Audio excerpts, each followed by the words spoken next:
बिस्मिल्लाहिर्रहमानिर्रहीम। अस्सलाम वालेकुम। आज हम बात करेंगे दो अहम इशूज़ के हवाले से।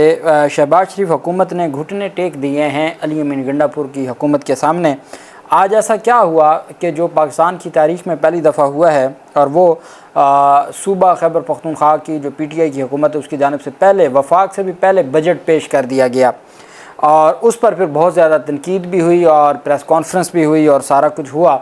और एक इजलास था जिसमें पहले SIFC ये जो एक अथॉरिटी बनाई गई है जो मुआशी मामलात को देखती है, जिसमें आर्मी चीफ भी हैं, तमाम सूबों के वज़राए आला और बाकी काबीना के लोग होते हैं। कल उसका इजलास है और खैबर पख्तूनख्वा के वज़ीर आला को नहीं बुलाया गया था। आज रात गए उनको बाकायदा तौर पर इन्विटेशन दे दी गई है। उसमें आज अली अमीन ख़ान गंडापुर ने जो ऐलान किया है और वो एक अलार्मिंग सिचुएशन है मईशत के हवाले से, और सूबा अपने तई एक बड़ा कदम उठाने जा रहा है अपनी मईशत को बेहतर करने के लिए, जिसकी वजह से ये सारे मामलात हुए। और 98 अरकान असम्बली को नोटिस जारी कर दिया गया है, उसके ऊपर भी हम बात करेंगे। सबसे पहले तो मैं आपको बताता चलूँ कि कल रात एक वाक़या सामने आया था और CDA इस्लामाबाद पुलिस की निगरानी में रात गए पाकिस्तान तहरीक इंसाफ का जो मरकज़ी सेक्रेटेरिएट है उसकी बैरूनी दीवारें गिरा दी थी और सेक्रेटेरिएट को सील कर दिया था। इस्लामाबाद में CDA हुकाम ने G8 सेक्टर में कार्रवाई की और तहरीक इंसाफ के पार्टी के मरकज़ी सेक्रेटेरिएट को सील कर दिया। CDA का कहना है कि कार्रवाई तजावुज़ात के क़याम और इमारत के गैर मुतलका इस्तेमाल पर की गई है, जिसमें भारी मशीनरी ने हिस्सा लिया और सेंट्रल सेक्रेटेरिएट के इर्द गिर्द रखे कंटेनर्स, सिक्योरिटी बैरियर्स और दीगर मुबैना तजावुज़ात को मुस्मार कर दिया। अलामिया में कहा गया कि यह इमारत सरताज अली नामी शख्स के नाम है, जिसे रिहायशी इमारत से सियासी दफ्तर में बदला गया, जिस पर मुतलका मालिक को बारहा नोटिस भी किए गए, ताहम कानून पर अमल दरामद नहीं किया गया। पाकिस्तान तहरीक इंसाफ ये कहती है कि जो ये तमाम के तमाम नोटिसेज हैं ये फ़ेक हैं।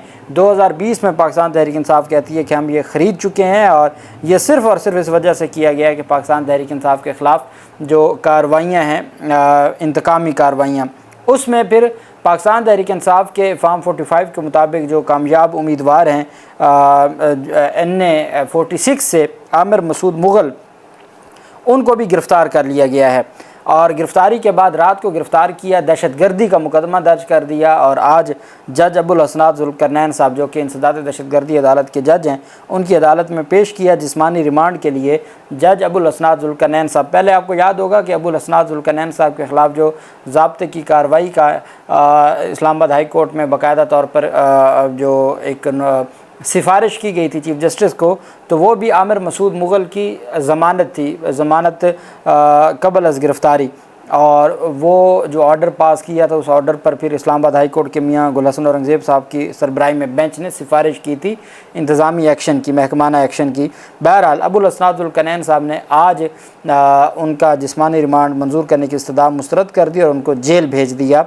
उनके ख़िलाफ़ जो मुकदमा दर्ज किया गया है 780A के तहत, उसमें कहा गया है कि वो फायरिंग करते हुए कोई CCTV फुटेज सोशल मीडिया पर या मीडिया पर पुलिस जारी नहीं कर सकी कि अगर कोई ऐसा मामला हुआ है और इस तरह से कोई कार्रवाई हुई है, लेकिन बहरहाल उनकी जानिब से ये ज़रूर कहा गया है कि जो उन्होंने फायरिंग की और फायरिंग की वजह से दहशतगर्दी का मुकदमा दर्ज किया गया है। खैबर पख्तूनख्वा ने तारीख़ रकम कर दी है, पहली बार वफाक से पहले सूबाई बजट पेश कर दिया है। वज़ीर ख़जाना खैबर पख्तूनख्वा आफ्ताब आलम ने माली साल 2024-25 का सूबाई बजट पेश कर दिया, जबकि मुल्क की तारीख़ में ये पहला मौका है कि जब किसी सूबे ने वफाक से पहले अपना बजट पेश किया। वज़ीर आला अली अमीन गंडापुर भी मौजूद थे। बजट इजलास से खिताब करते हुए वज़ीर ख़जाना ने कहा कि 8 फरवरी के इंतखाबात में अवाम ने PTI को वाज़ेह मैंडेट दिया।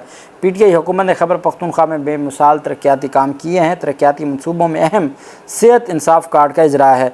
उनका कहना था कि अवाम को सेहत की यकसां सहूलियात मुफ्त फराहम करने का वादा पूरा किया। PTI ने स्कूलों, कॉलेज और जामियात की तादाद में इजाफ़ा किया।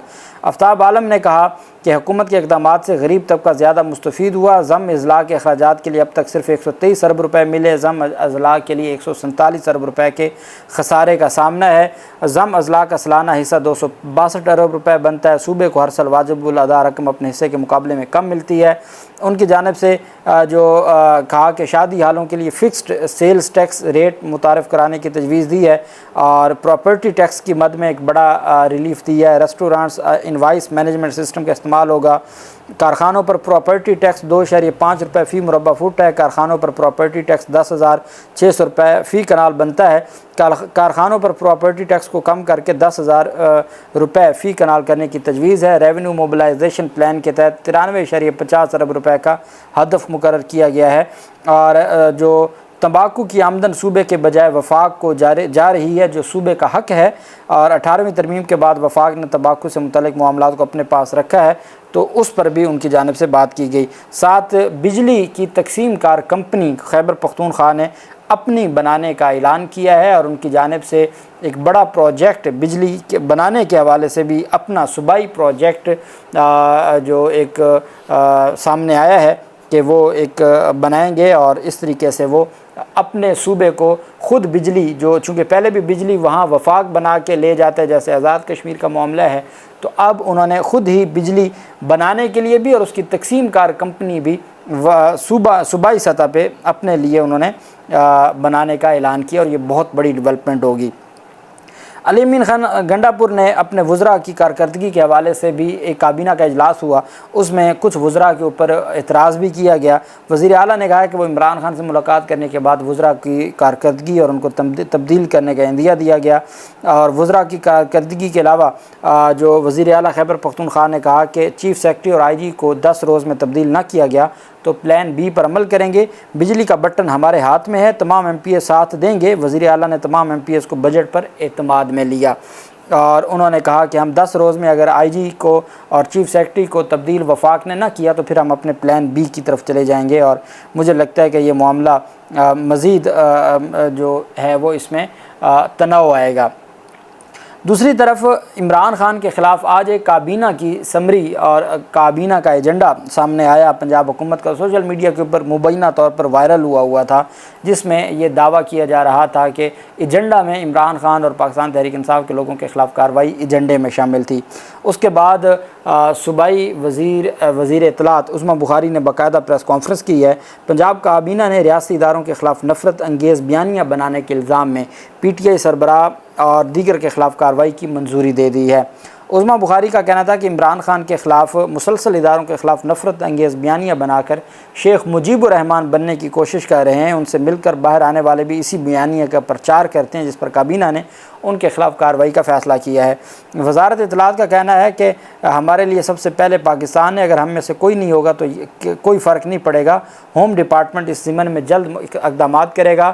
صحافیوں نے یہ بھی دعویٰ کیا ہے کہ کوئی جی ٹی وی کے صحافی ہیں، ان کی درخواست پر عمران خان کے خلاف یہ کارروائی کی جا رہی ہے۔ انہوں نے ساتھ یہ بھی کہا کہ عمران خان نے الزام لگایا اور وہ الزام عمران خان کی جانب سے لگایا گیا ہے اداروں کے سربراہ پہ کہ مجھے قتل کرنے کا، اور وہ جو برطانوی اخبار کو ایک خط لکھا ہے یا ایک آرٹیکل لکھا ہے اس کی بنیاد پہ یہ ساری کارروائی کی جائے گی اور اس بنیاد پر تمام کے تمام معاملات کو دیکھا جائے گا۔ اب دیکھنا یہ ہے کہ عمران خان کے خلاف اب تک جو مقدمات ہیں، جو ان کے ساتھ جو کچھ ہوا ہے، وہ القادر ٹرسٹ کیس ہو، ضمانت کا فیصلہ آپ کے سامنے جو وہاں پر سماعت ہوئی ہے، آپ کے سامنے ہے توشہ خانہ نیب کا کیس، آپ کے سامنے ہے توشہ خانہ فوجداری استغاثہ، اور سائفر مقدمے کے ساتھ اور عدت نکاح کیس میں کیا ہوا وہ بھی آپ جانتے ہیں۔ اب ایک اور مقدمہ اور سخت مقدمہ اور خطرناک مقدمہ اور جس کے تحت عمران خان کے خلاف کارروائی کی جائے گی، اب اس کی بات کی گئی ہے۔ وزیر اعلیٰ خیبر پختونخوا کو ASIFC میں شرکت کی دعوت پہلے نہیں ملی تھی اور باقاعدہ طور پر بیرسٹر سیف نے یہ کہا تھا کہ آپ صرف عمران خان کے بغض میں کیسے ایک صوبے کے وزیر اعلیٰ کو آپ اگنور کر سکتے ہیں اور ان کے بغیر آپ کیسے اجلاس کر سکتے ہیں، باقی تمام صوبوں کے وزراء اعلیٰ موجود ہوں گے تو خیبر پختونخوا کا وزیر اعلیٰ کیوں نہیں ہوگا۔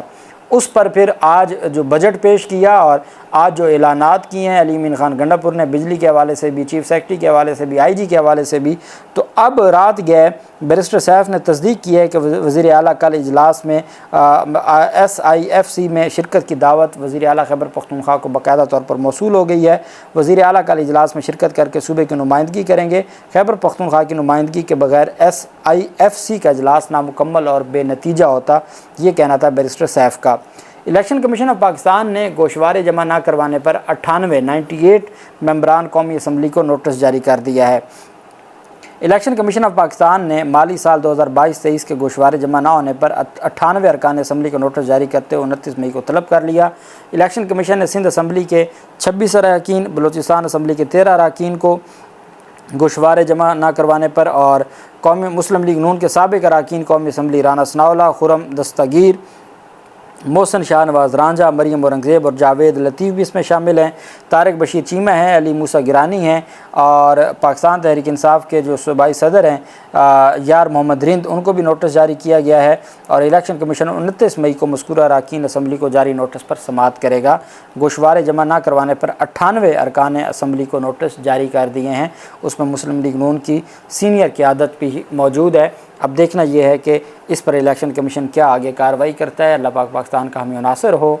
बहुत शुक्रिया। अल्लाह हाफ़िज़। पाकिस्तान ज़िंदाबाद।